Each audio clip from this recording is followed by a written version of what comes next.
Hi guys, sorry I'm starting a little late. I'm still looking for the leprechaun. I've been looking since yesterday. Happy St. Patty's Day, a day late. We're going to read a little story today for story time, the story of the leprechaun. A little man about 2 feet tall lived under a large tree by a stream. You could easily find him by listening for the tap, tap, tap of his hammer. The little man was a shoemaker. Oh, I need one of those in my life. He spent his days making shoes that were green, gold, and lavender. Some of the pointy toes and some of the high heels for the people who lived nearby and for the fairies who lived in the woods. The people knew he was a leprechaun, for there were many fairies like him who lived outside the village.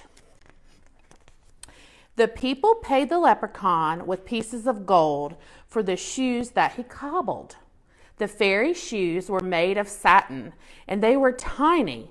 The fairies brought their gold to the leprechaun too. The leprechaun needed a place to keep his gold. He was a bit of a miser, so he didn't like to spend his money.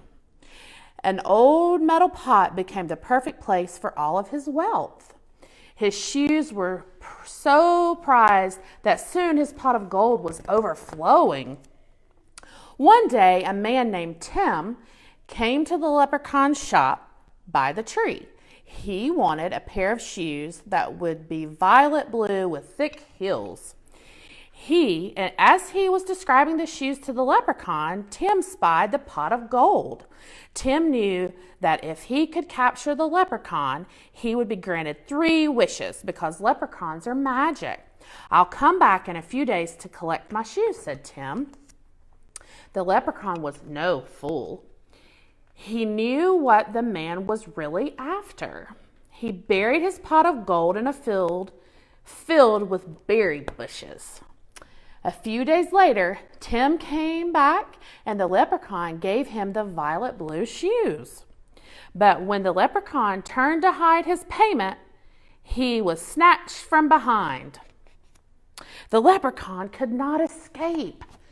Now Tim could get what he wanted. For the first wish, "I want you to show me where the pot of gold is hidden." For my second wish, "I want 100 pairs of shoes." And for my third wish, "I want 3 more wishes."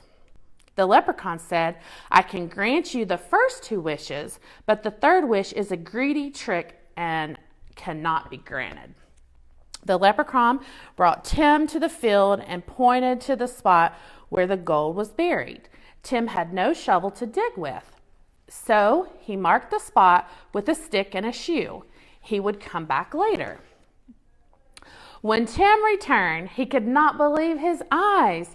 There were 200 sticks with 200 shoes all over the field. It was leprechaun magic. Tim dug many holes in the field, but he couldn't find the spot where the pot of gold was buried. After a few hours, he gave up. When he tried to collect the shoes, each one disappeared. The leprechaun had tricked him. The leprechaun needed to find a better place to hide his gold. He knew that rainbows were magic. You could never tell where one ended, and if he buried his gold at the end of one, only he knew how to find it again. So that is what he did. People still try to find his gold, but they never will. Listen for the sound of the leprechaun, tap, tap, tap, as he cobbles his shoes. Perhaps if you find him and if you're very nice to him, he will grant you a wish.